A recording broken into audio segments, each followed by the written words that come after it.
حدیث کی تخریج کا چوتھا طریقہ،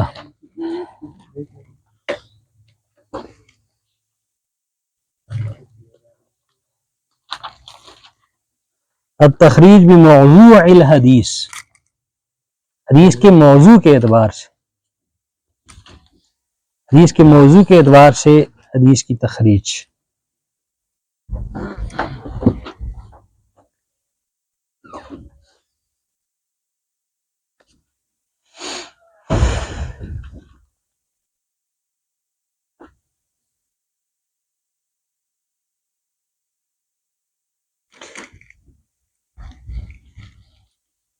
وہ یہ کہ آپ جو ہے نا حدیث آپ کے پاس ہے، آپ دیکھیں، غور کریں، فکر کریں کہ یہ حدیث کس موضوع کے ساتھ متعلق ہے، کس عنوان کے ساتھ متعلق ہے، اس حدیث میں کس چیز کا حکم، فضیلت یا ترغیب بیان کی گئی ہے۔ مثلاً اس میں عقیدے کا مسئلہ ہے نا، تو آپ سمجھ لیں کہ اس حدیث کا تعلق ایمانیات کے ساتھ ہے۔ کوئی عقیدے کا مسئلہ ہے تو سمجھ لیں کہ اس کا تعلق ایمانیات کے ساتھ ہے۔ یا پھر آپ حدیث دیکھتے ہیں تو حدیث دیکھتے ہوئے آپ دیکھتے ہیں کہ اس حدیث میں صحابی نے وضو کیا، صحابی نے وضو کیا، سیدنا علی رضی اللہ تعالیٰ عنہ نے خود وضو کیا، یا عثمان بن عفان رضی اللہ تعالیٰ نے خود وضو کیا، اور وضو کرنے کے بعد آخر میں یہ فرما دیا کہ ہاکذا رأیت رسول اللہ صلی اللہ علیہ وسلم، میں نے اسی طرح کرتے ہوئے رسول اللہ صلی اللہ علیہ وسلم کو دیکھا ہے۔ اب آپ نے حدیث کو دیکھا ہے تو آپ کو یہ پتہ چل جانا چاہیے کہ اس حدیث کے اندر موضوع جو ہے، اس حدیث کا عنوان وہ کتاب الطہارہ ہے، طہارت کے ساتھ متعلق ہے یہ حدیث۔ یہ حدیث کس کے ساتھ متعلق ہے؟ طہارت کے ساتھ۔ تو اب حدیث کی آپ تخریج کریں گے تو جو کتابیں میں بتاؤں گا ان کتابوں میں آپ جا کر کتاب الطہارہ میں جائیں گے، وہاں سے آپ کو حدیث ملے گی۔ اگر حدیث آپ دیکھتے ہیں کہ حدیث میں کوئی مسئلہ بیان ہوا ہے اور اس پر غور کریں تو یہ تعلق اس کا نماز کے ساتھ بنتا ہے تو کتاب الصلاۃ میں دیکھیں گے۔ اگر ایک ہی حدیث ہے، اس میں نماز کی تھوڑی سی فضیلت بیان ہے اور باقی دوسری کوئی چیزیں بیان ہوئی ہیں اس حدیث میں، نماز کی کوئی دو تھوڑی سی چیز ہے، باقی اور مسائل بیان کر دیے گئے ہیں۔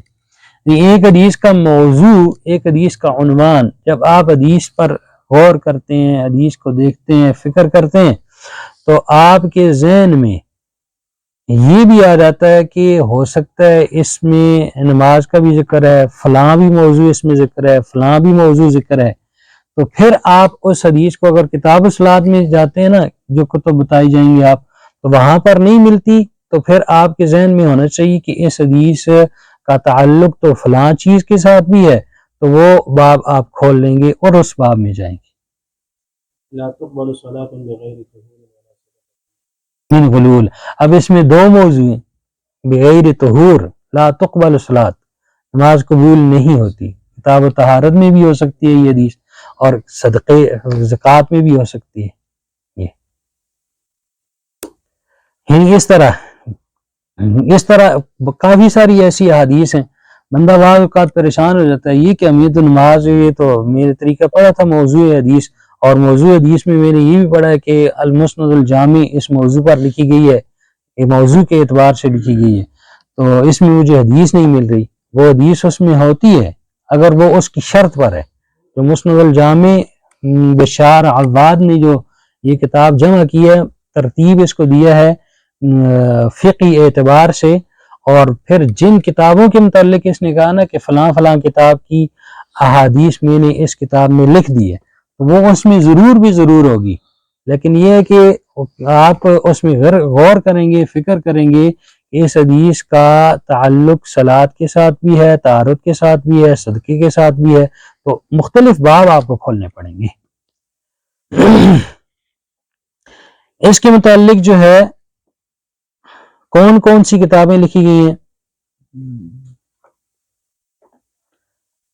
کتب تخریج وہ کتابیں تخریج کی جن میں عام حدیثیں پائی جاتی ہیں،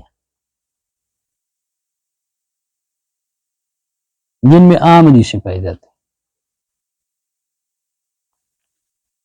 عمومی طور پر.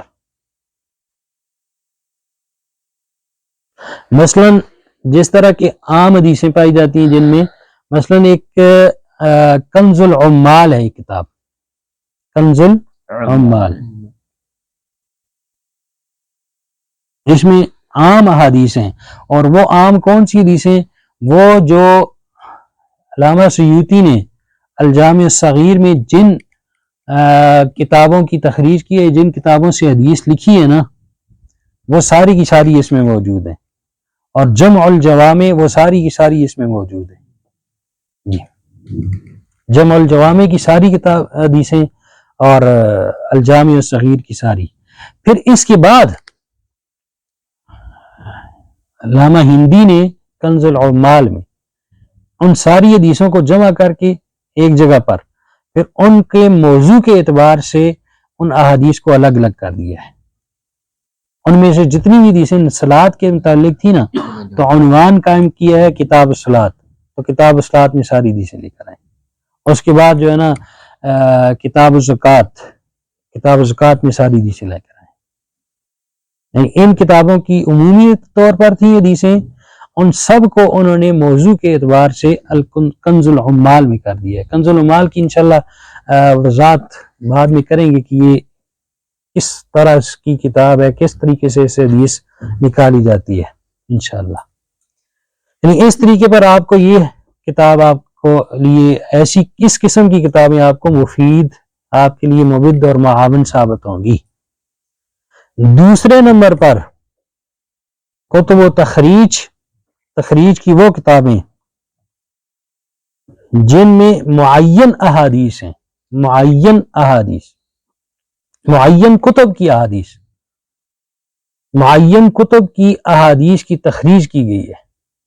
مثلا حافظ ابن حجر رحمہ اللہ کی ایک کتاب ہے الدرایہ فی تخریج احادیث الہدایہ.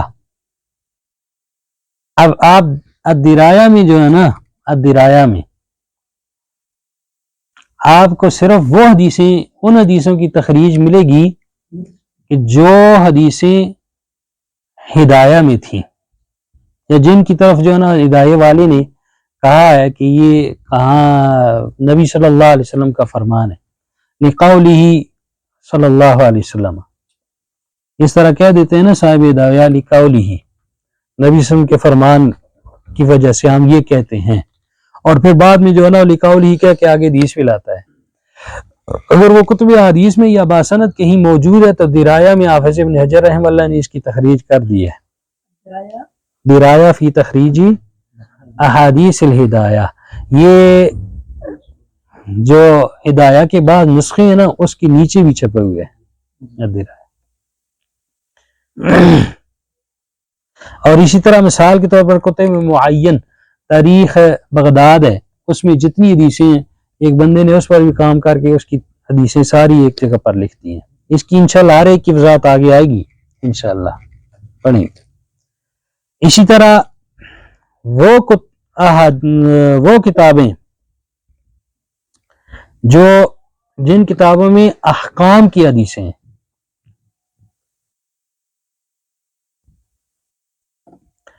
کتب فی تخریج احادیث الاحکام،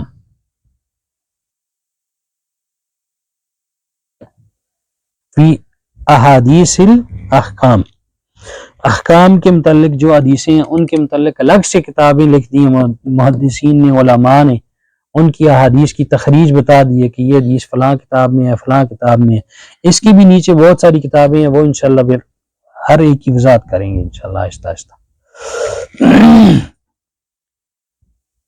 اسی طرح کتب فی تخریج احادیث ترغیب و ترہیب، ترغیب و ترہیب میں جو احادیث ہیں ان کی تخریج، ترغیب و ترہیب میں.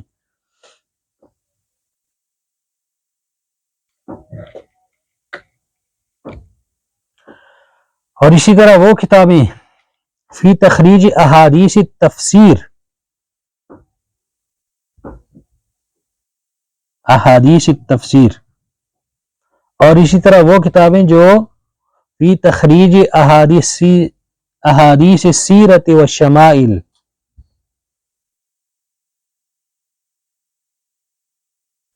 اس انواع کی، ان اقسام کی کتابیں. آگے وہ کتابیں کون سی ہیں ہر ایک کی انشاءاللہ وضاحت تھوڑی تھوڑی کریں گے انشاءاللہ کل. اب اسی طریقے سے ایک کتاب جو میں نے آپ کو بتائی تھی ابھی، موضوع حدیث کے حوالے سے آپ نے جو تخریج کرنی ہے، اس میں ایک کتاب ہے المسند الجامع. المسند الجامع، المسند الجامع سے آپ کو حدیث، اگر آپ حدیث کی تخریج کرنا چاہتے ہیں نا تو کس طرح سے آپ کو ملے گی. یہ مسند بھی ہے، جامع بھی ہے. اس کا نام بشار عواد نے المسند الجامع. اس کی اندر جو احادیث ہیں وہ ساری کی ساری اور تحقیق، وہ ساری کی ساری احادیث اکٹھی کی ہیں بشار عواد اور اس کی لجنہ نے. اس کے ساتھ لجنہ تھی، 4-5 علماء اور بھی تھے اس کے ساتھ. بشار عواد نے اس کو مرتب کیا ہے. اس کتاب میں کتب احادیث میں سے ایک مجموعہ وہ جمع کر دیا گیا ہے.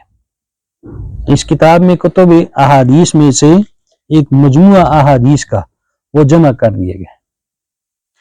اب کن کتابوں کو اس کتاب میں جمع کیا ہے تخریج کے لیے؟ وہ درج ذیل کتابیں. نمبر 1 موطا امام مالک. علیکم السلام. موطا امام مالک بھی روایت یحییٰ بن یحییٰ طبع قاہرہ سے جو طبع ہوئی ہے نا موطا، یعنی اس سے اگر آپ نکالیں گے نا کوئی حدیث مسند الجامع سے، طریقہ میں بتاؤں گا، تو موطا لکھی ہوگی تو اور موطا کے بعد جو ہے نا حدیث نمبر، حدیث جلد صفحہ لکھا ہوگا، تو وہ جلد صفحہ کون سا ہے؟ جو وہ موطا کا نسخہ جو قاہرہ سے چھپا ہے. نمبر 2 اس کتاب میں مسند الحمیدی کی حدیث. مسند الحمیدی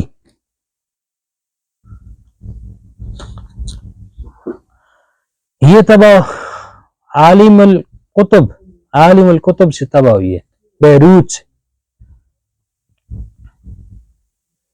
حبیب الرحمن اعظمی اس کی تحقیق سے یہ طبع ہوئی تھی. مسند الحمیدی عالم الکتب سے، عالم الکتب بیروت، اعظمی کی تحقیق سے. یعنی اس کتاب میں آپ کو اگر کوئی حدیث ہے مسند حمیدی کی نا، تو مسند حمیدی میں لکھا ہوگا کہ یہ جلد صفحہ اتنی جلد پر ہے، اتنی صفحے پر ہے، اور کتاب فلانی ہے، اور حدیث نمبر فلان باب کے تحت ہے.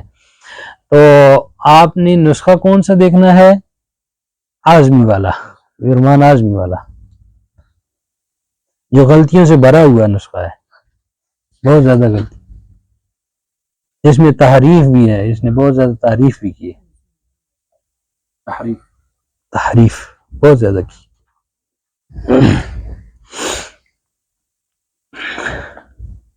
تیسرے نمبر پر ہے جی مسند احمد.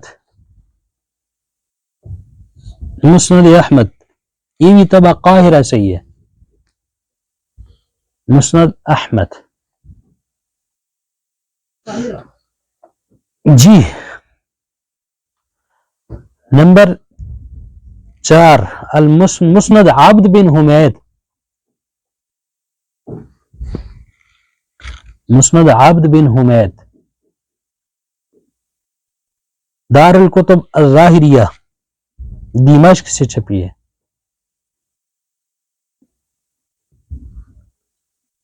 اس طرح مسند دارمی، جسے سنن دارمی بھی کہتے ہیں، بلکہ سنن دارمی، اس کو مسند دارمی بھی کہتے ہیں، ایک ہی کتاب ہے سنن دارمی.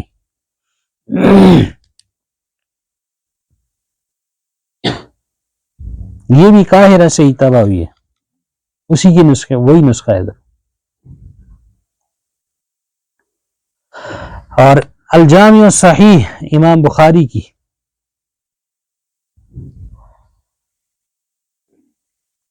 الشعب المصورہ 9 اجزاء میں، الشعب المصورہ سے چھپی ہے، والوں نے چھاپی ہے اس کو 9 اجزاء میں. مصورہ.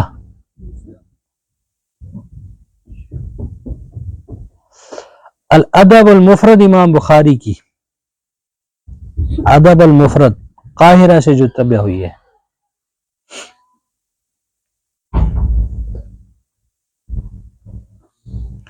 اور اسی طرح امام بخاری کی جز رفع الیدین ہے.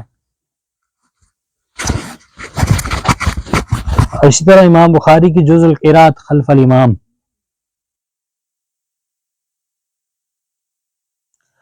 اور اسی طرح خلق و افعال العباد امام بخاری کی، خلق و افعال العباد. ان ساری کتابوں کی آپ کو حدیث اگر ان کتابوں میں ہوئی تو مسند الجامع میں بشار افصاب وہ بتا دیں گے کہ یہ فلاں کتاب میں حدیث موجود ہے.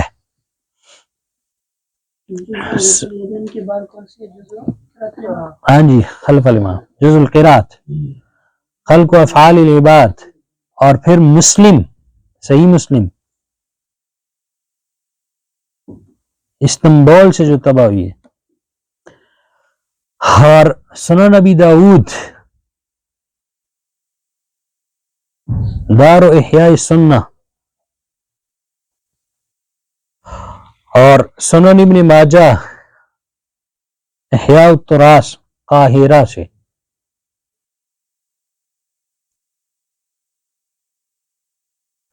الجامع الکبیر للترمذی قاہرہ سے چبائی. ہاں جی، سنن ترمذی امام ترمذی کی جو معروف ہے. الشمائل امام ترمذی کی شمائل کتب. اچھا جی. الزواہد عبداللہ بن احمد امام عبداللہ بن احمد کے زواہد. یہ الگ سے کوئی کتاب نہیں ہے کہ یہ نہ ہو کہ آپ بعد میں ہم سے پوچھیں کہ زواہد کون سی کہاں پر پڑی ہوئی ہے. یہ کوئی الگ سے کتاب نہیں ہے، یہ مسند احمد میں ہی زواہد ہے، مسند احمد میں ہی زواہد.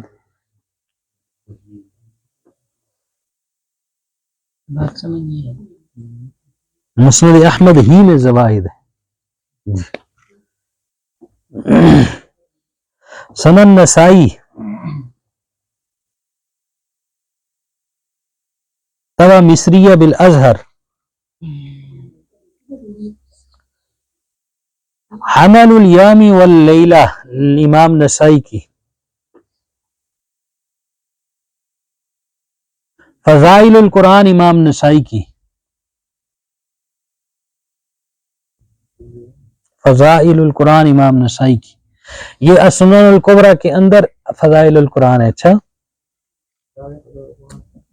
فضائل القرآن امام نسائی کی الگ سے کوئی نسخہ نہیں ہے ادھر پڑا ہوا.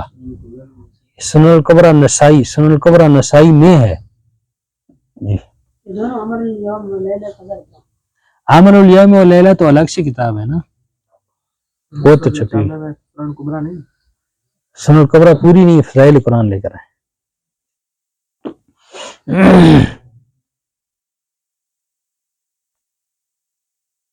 فضائل الصحابہ امام نسائی کی.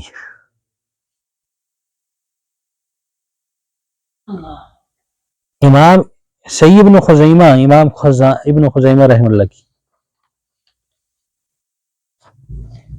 اب اس کتاب کی ترتیب کیا ہے؟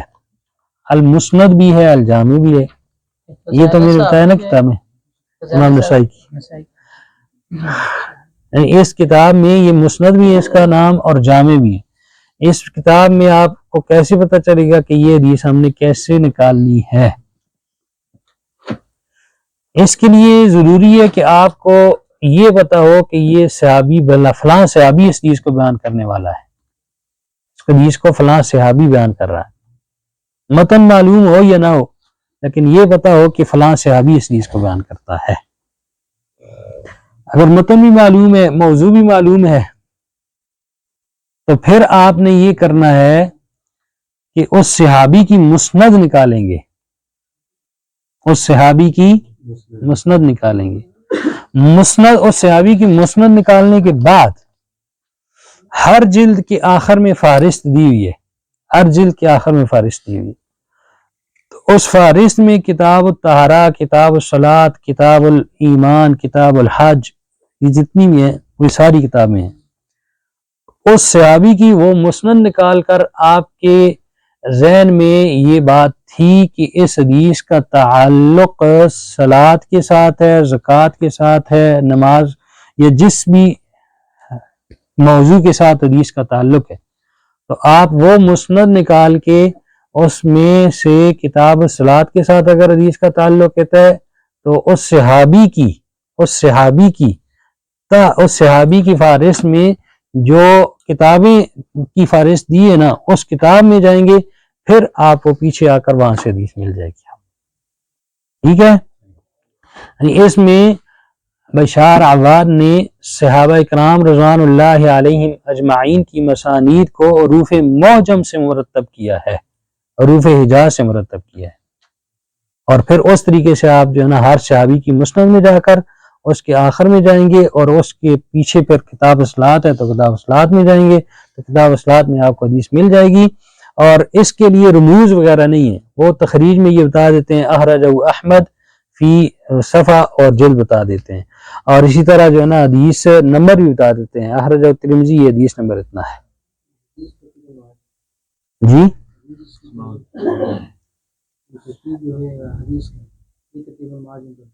نہیں، صحابہ کے اسماء ایک جلد لے کر آئیں، آگا چلیں ایک جلد ہیں، یہ اوپر آپ کے سامنے سب سے اوپر پڑی ہوئی ہے، تخریج اصول حدیث کے خانے میں سب سے اوپر یہ